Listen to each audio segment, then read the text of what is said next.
magsalita lang ganyan, Catherine. Mahal kita.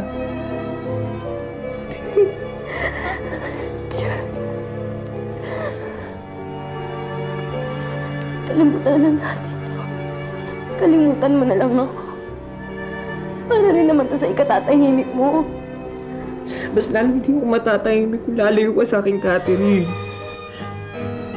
Catherine, hingin mo na lahat. Huwag mo halimutin ka dahil kahit kailan hindi ko magagawa yun.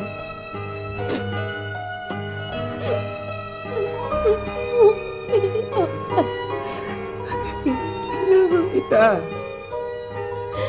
Kapag nasa tabi kita ang siyasa ko, kasama kita para wala na akong problema.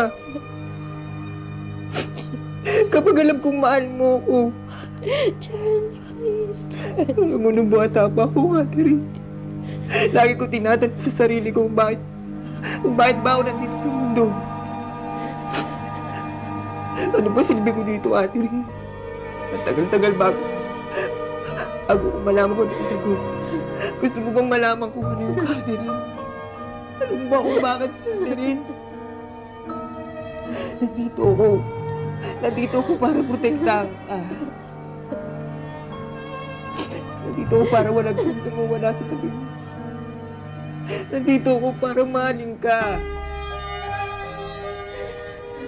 Kahit na pong mangyari, yun ang gagawin ko. Kahit na itakwil ako ni Mami.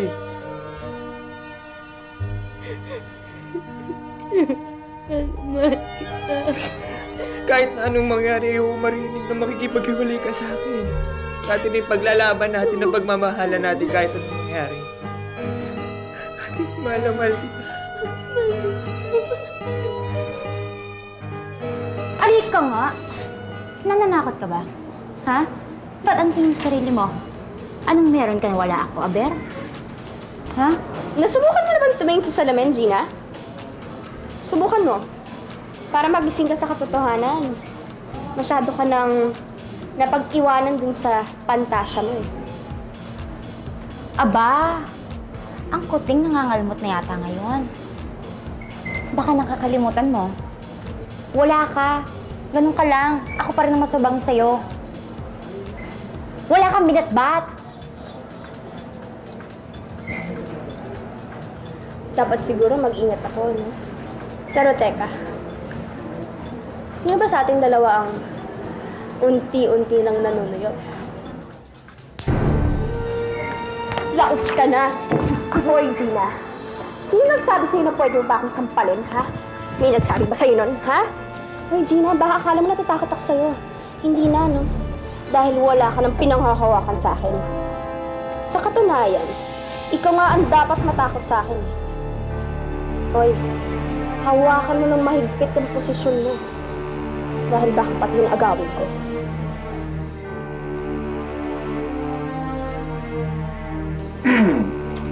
Teka muna, parang wala atang yelo dyan ah.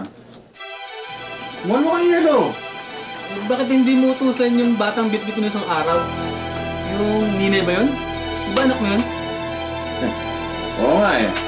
Pero ano ba sa paligiran nyo kung saan galing ang pera pinang-good time natin ngayon? Saan ba pare? Saan pa? Dito sa batang yun. Berto? Binenta mo ang bata. Saan bahay ka talaga? Eh bakit? Yung bang batang yun, pagkakakitaan mo pa. Bilang mo siya ron.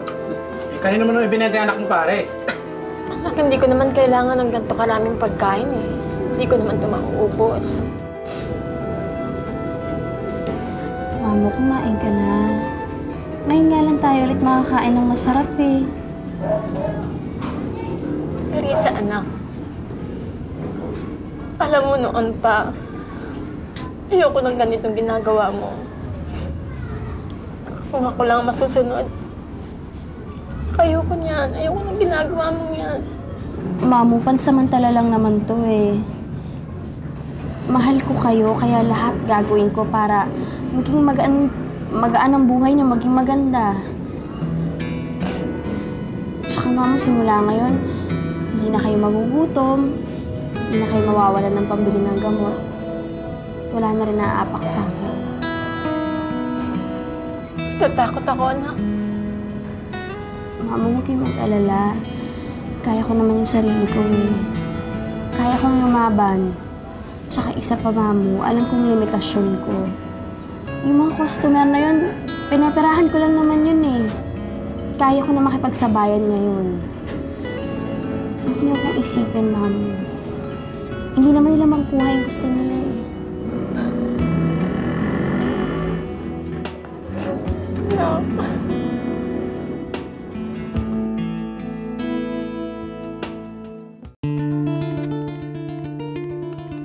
Nay. Nakita mo na si Ninay?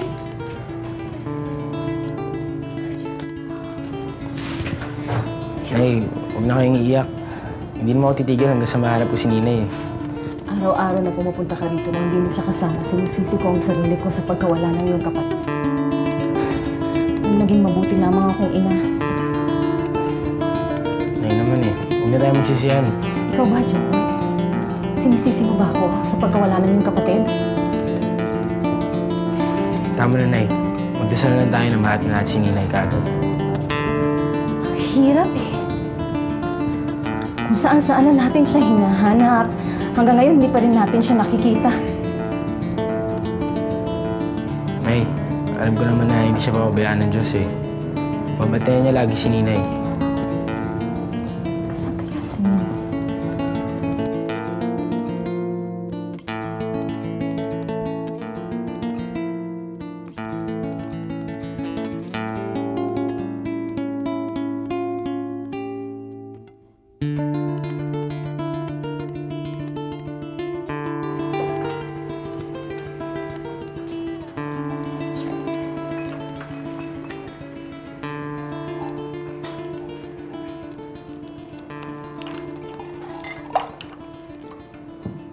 Salamat, Iha. Bilib naman talaga ako sa katulong nito. Ang kapal ng mukha. Hanggang ngayon ba naman nandito ka pa rin sa pamamahay ko? Talaga namang bilib ako sa kalandian ng babaeng ko. Wala siyang pinipiling oras o lugar para landiin niya ang anak ko. Ma, please. Wala namang ginagawang masama si Catherine eh. Nag-aay na siya ng pagkain. Ah!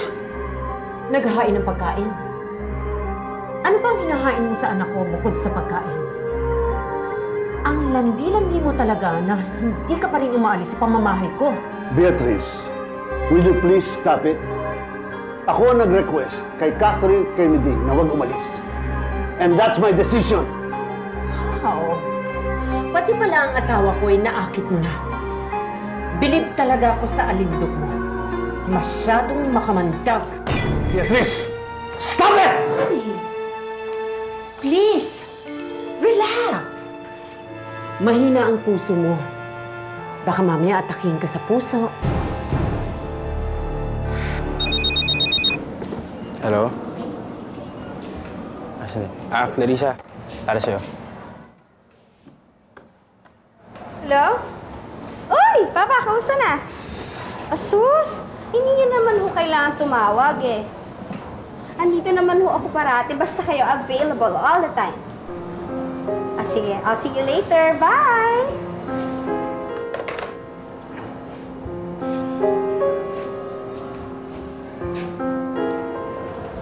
Clarissa. Kailangan mo ba gawin yun? Marami naman ibang paraan para makakita ng pera eh. Kaano-ano ba kita? Ba't mo ako pinapakialaman? Pinakailangan ba kita na nakipaglandian kay Gina? Di ba hindi naman? Bakit? Nagsiselos ka? Hindi. Ba't naman ako magsiselos? Clarissa, yung sa amin ni Gina, wala yun. Talagang siya lang may gusto nun. Nangihingi ba ako ng paliwanag? Hindi naman, di ba?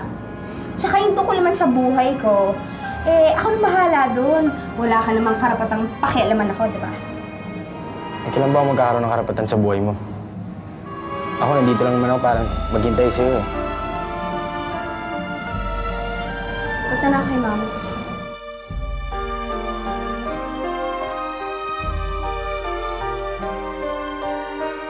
What's your problem?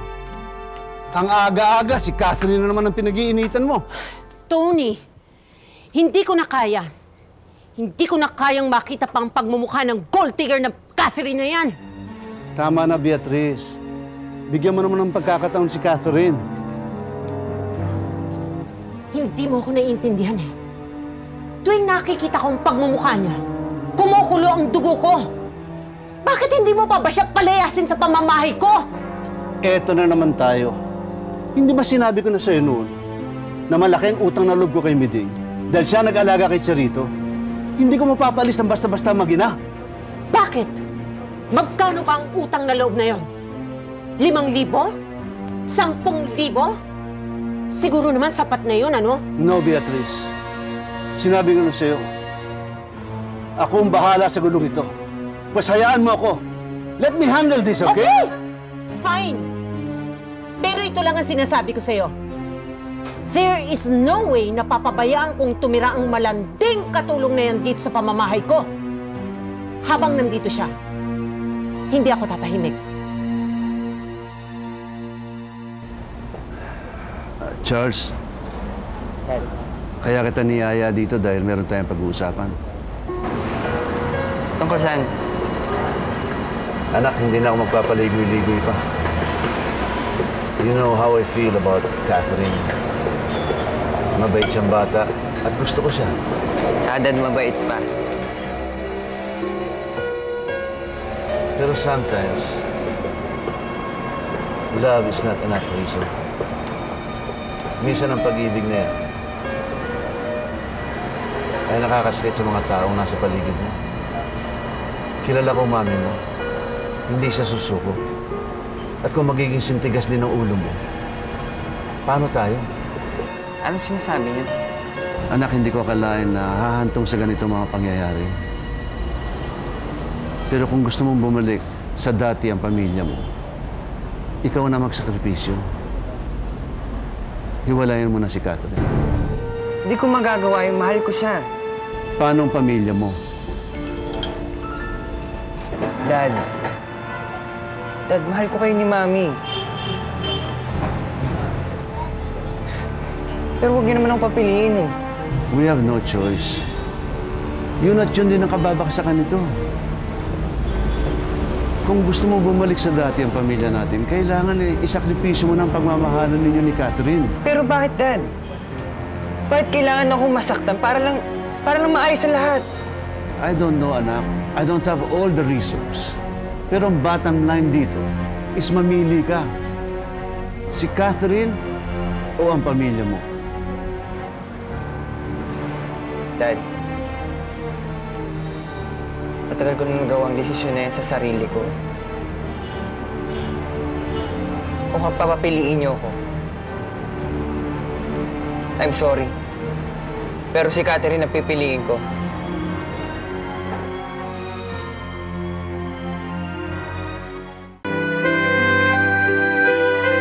Sinabi ko na sa'yo, gagawin kong lahat, mapalayas ko lang ang Catherine na yan sa pamamahay ko. Ba't ba ganun na lamang ang pagngingit-ngit mo kay Catherine? Gusto mong malaman, Jake? Nakikinig ako. I've always wondered why galit na galit ka sa mga katulad niya. Dahil kilala ko ang mga katulad niya.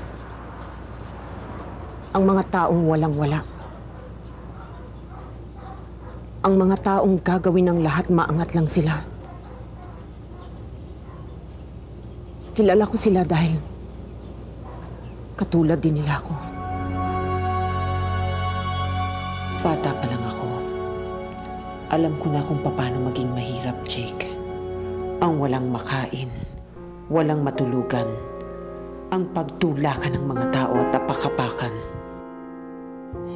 Hindi ako alis dito hanggat di mo binibigay mga gamit ko! Kaya kain ko ang bintong ito! Ang kapal din naman ang mukha mo. May gana ka pang mag-iskandalo? 6 na mo ka nang hindi nagbabayad ng renta mo. Umalis ka na dito! Pero mataas ang ambisyon ko. Ayokong maging mahirap. Kaya nagpalipat-lipat ako ng mga boyfriend.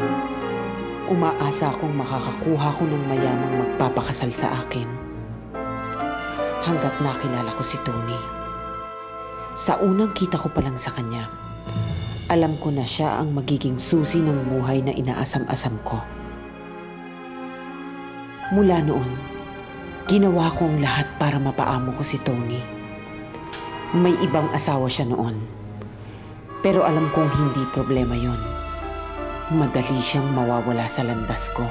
Hindi ko tinigilan si Tony hanggat sa sigurado na akong kailangan niya ako. Hanggang sigurado na akong wala na siyang ibang makakapitan kung hindi ako.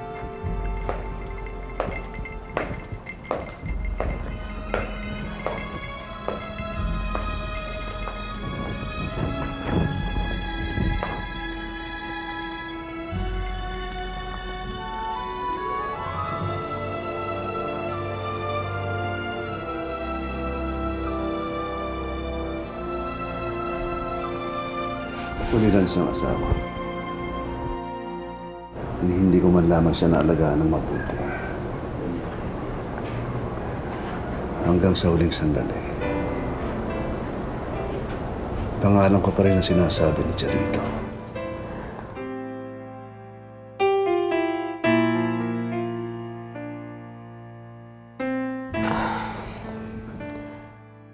Tony, huwag ka nang masaktan. Huwag mo nang pahirapan ang sarili mo. Alam ko naman na naging dakila kang asawa sa kanya. Buhay ka pa. Patay na siya. Kailangan ipagpatuloy mo ang buhay mo. Huwag kang mag-alala. Tutulungan kitang makalimutan siya.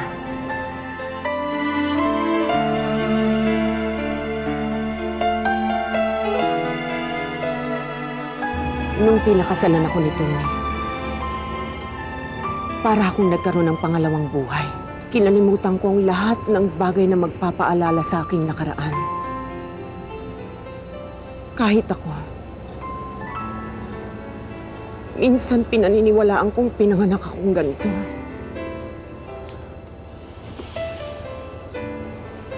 Kaya ka pala galit na galit?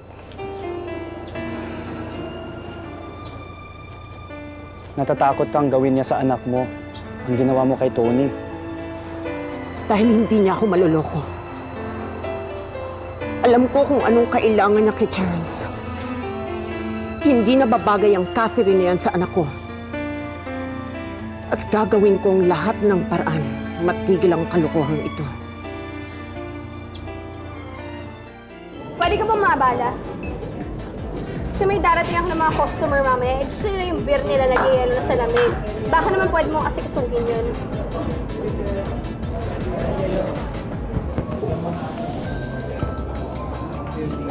Sandali nga, sandali. Bakit ba antarin mo kay Jepoy? Pwede mo naman sabihin ng maayos yun, ah. Mabuti na yun, ano? Para alam mo yun, ayawan niya ako, magkalap na lang siya ng iba. Eh, bakit gusto mo siya makahanap ng iba? Eh, halata namang mahal mo siya, no? Hindi naman kayo bagay. Hindi kayo may bagay sa isa. Naku, pwede ba huwag na kayong mag-ikutan? Mahal mo siya, mahal ka niya. Anong problema niyo? Bakit di mo na lang kasing hayaan ang sarili mong ma-in-love sa kanya? Okay? Ha? Kinukuha yung pusod mo. Ikaw, alam mo. Hey! Maghahanap ako ng papa. Hi! How are you today? Uy! Di ba kilala mo si Beatrice Madrigal? Yung kasama ko ng isang araw? Anong relasyon mo sa kanya? Gusto ko lang naman malaman kung paano mo siya nakilala. Kamag-anak mo ba siya o kaibigan? Gusto ko lang malaman yung tungkol dun sa beer kasi ayaw ko mapahiya sa mga customer ko. Ma'am, nilagay ko na po sa freezer. May utos pa kayo. Pinagtatawanan mo ba ako? Ba't mo na ako tatawa? May nakakatawa ba sa'yo? Eh, sungit-sungit mo nga eh. Hoy, kung meron akong gustong malaman sa tingin mo sa akin, tatanungin kita.